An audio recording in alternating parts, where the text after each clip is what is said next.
मोरया मोरया मोरया मोरया मोरया मोरया मोरया. योग कसा साध्य करायचा ते मूळ योगाबद्दल बोलतायत. मग तो योग कर्मयोग असेल, ज्ञानयोग असेल किंवा भक्तियोग असेल हा नंतरचा विषय आहे. योग साधायचा आहे आणि योग साधायचा याचा अर्थ मोरयाशी जुळायचं आहे.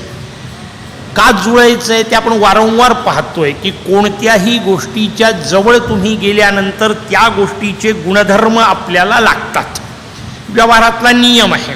तुम्ही तुमचा हात आगीच्या जवळ नेला तर हातसुद्धा गरम होतो.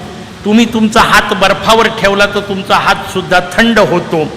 हे जसं व्यवहारातले नियम आहे तसं ज्या गोष्टीच्या संपर्कात तुम्ही जाता त्याचे गुण तुम्हाला लागतात.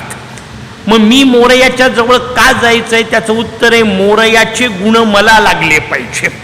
आणि मोरयाचे गुण कोणते आहेत तर तो अखंड आनंद रूप आहे.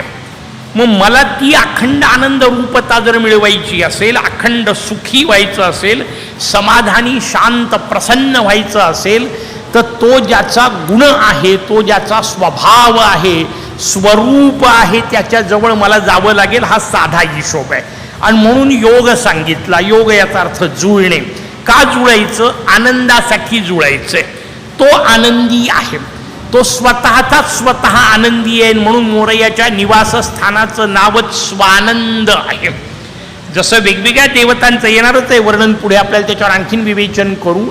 प्रत्येक देवतेचं जसं निवासस्थान आहे तसं मोरयाचं जे निवासस्थान, त्या निवासस्थानाचं नाव स्वानंद आहे. आणि म्हणून गुरु महाराजांची कृपा आहे की देहालाही नाव देताना त्यांनी स्वानंद दिलं.